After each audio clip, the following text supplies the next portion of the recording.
नमस्कार, मैं आपके साथ संदीप गोयवाल। आप देख रहे हैं राही न्यूज। जैसा कि हमारे दर्शकों को पता है कि हम समय समय पर आपकी खास मुलाकात करवाते रहते हैं। आज हम आपकी मुलाकात करवाने जा रहे हैं नितिन शर्मा जी से, जो कि पिछले 20 से 25 साल हो गए हैं जिन्हें समाज सेवा करते हुए वो तन मन धन से शहर 31 विधानसभा रुड़की में अपनी सेवाएं दे रहे हैं। साथ ही वो पूर्व में बड़े बड़े पदों पे भी रह चुके हैं बीजेपी सरकार में, और इस बार 31 विधानसभा से प्रबल दावेदार थे टिकट के, लेकिन कहीं ना कहीं बीजेपी सरकार ने टिकट काट दिया है और आज वो निर्दलीय लड़ने के लिए मजबूर हो गए हैं और काफी लोगों का भी समर्थन उनको मिल रहा है। तो जानते हैं उन्हीं की जुबानी कि आखिर क्यों उन्होंने फैसला किया निर्दलीय इलेक्शन लड़ने का। नितिन जी, सबसे पहले तो हम जानना चाहेंगे आपसे कि आप बीजेपी में अच्छे बड़े पदों पे भी रह चुके हैं, लेकिन टिकट भी मांग रहे थे आप। कहीं ना कहीं बीजेपी सरकार ने आपका टिकट काट दिया और आप निर्दलीय लड़ने के लिए मजबूर हो गए, तो ऐसे क्या कारण बने आपके? देखिए, एक ऐसे विधायक जिसके ऊपर लगातार करप्शन के आरोप लग रहे थे, जो अपनी विचारधारा का व्यक्ति भी नहीं है, और जो इस कारणों से भारतीय जनता पार्टी को एक आम जनता वोट करती है, उसके ऊपर वो कहीं भी टिकता नहीं।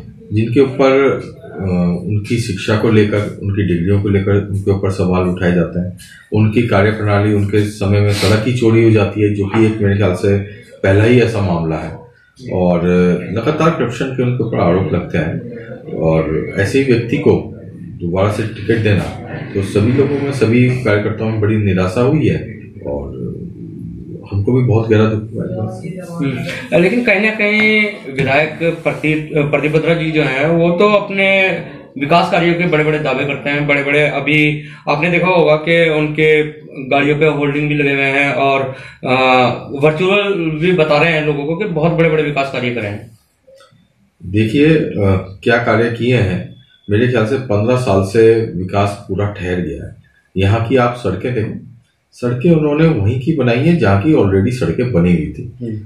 नहर से और जहां तक उनका घर है, सिर्फ उतना ही एरिया विकास के मापदंड पे रहा है, जबकि अब वो पूरे विधानसभा के विधायक हैं। आप बीएसएम से लेकर नए पुल तक जाएंगे, अगर शाम के टाइम कोई बुजुर्ग वहां से निकले, अभी भी हम तो पिछले कई सालों से उस विषय को उठाते आ रहे हैं, तो आज भी उनका एक्सीडेंट हो जाएगा। रोज लगातार वहां पे चोट फोट लगती है।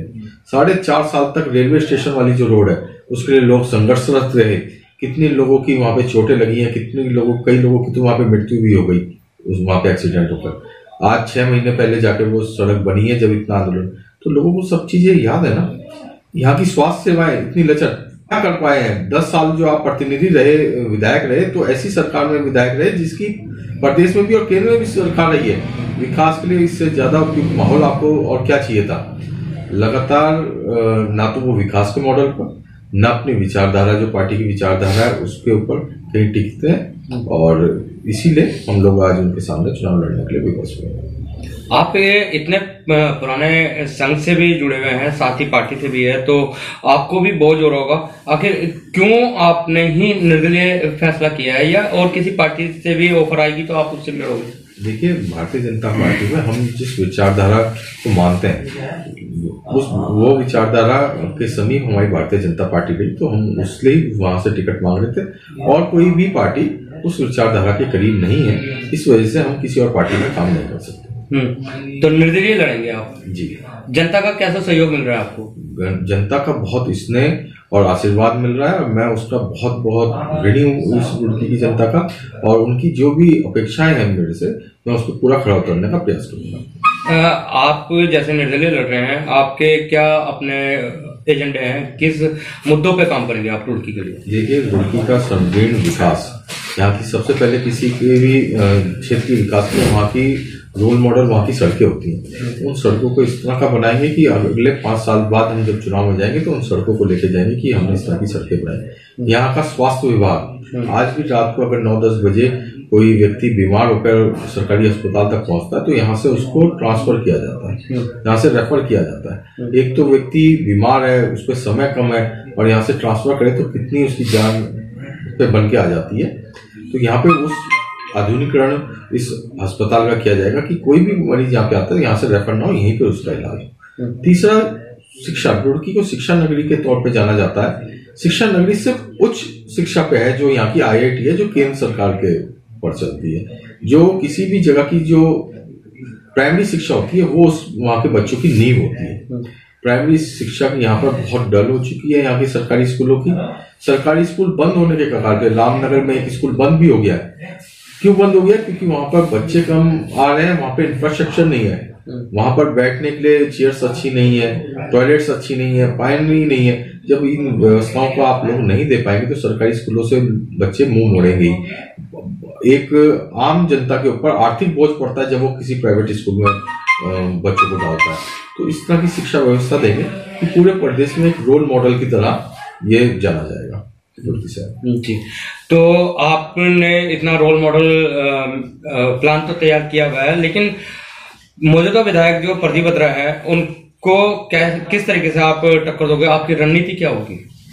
रणनीति पूरी देखिए, विकास जो रुड़की का विकास पिछले 15 सालों में रुक गया। विधायक प्रदीप बत्रा के तो अपना निजी स्कूल है, फीस भी बहुत, उसके बारे में क्या कहना चाहेंगे? देखिए, मैं किसी के व्यक्तिगत चीजों पे नहीं जाऊंगा। उन्हें विधायक जो बनाया गया है इस रुड़की के विकास के लिए बनाया गया है, और लोगों ने जो वोट भारतीय जनता पार्टी को देते हैं उस विचारधारा के लिए वोट देते हैं। उसके ऊपर वो कहीं पे भी पहुंच नहीं पाते हैं, और उसी को हम सब लोगों के बीच में लेके जाएंगे। और मुझे विश्वास है जनता हम लोगों को इस बार चुनेगी और हम इस शहर का सर्वांगीण विकास करेंगे। सूत्रों के द्वारा जानकारी प्राप्त हुई है कि आपने जो निर्दलीय इलेक्शन लड़ने का मन बनाया है, इसमें कई आपको फोन कॉल्स भी आई है। देखिए, वो तो एक प्रक्रिया है और वो लगातार रहती भी है, पर किसी चीज का अगर जनता ही ने ये कह लिया कि ये चुनाव हम लोग लड़ रहे हैं, आपने सिर्फ खड़ा होना है। देखिए, वो रुड़की की जनता को, इस रुड़की की जो शिक्षित जनता है उसको अनपढ़ बताने का काम करता है। ये लोग इस बात को भूलेंगे नहीं।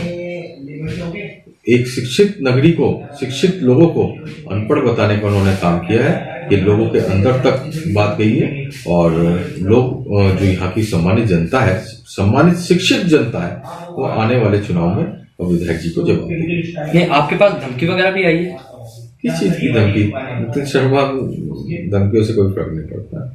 बहुत बहुत धन्यवाद आपका। तो ये थे हमारे साथ नितिन शर्मा जी, जिन्हें ना तो धमकियों से कोई फर्क पड़ता है, यहाँ तक कि रुड़की शहर की जनता खुद इनको बोल रहे हैं कि हमें आपके जैसा प्रत्याशी चाहिए। शहर का वाकई विकास होगा, क्योंकि पिछले 15 सालों से शहर का जो विकास था गया था।